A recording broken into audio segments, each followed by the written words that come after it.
Welcome back. Today we're learning the right way to cite references. So you've collected your references, but not sure how to cite them properly.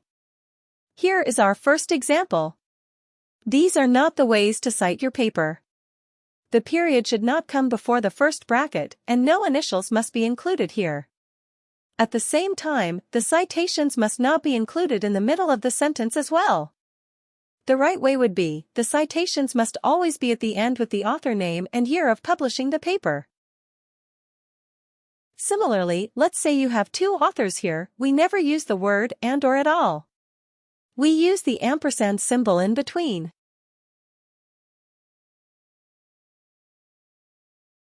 Finally, in case of more than two authors, we use the first author name, followed by italicized et al.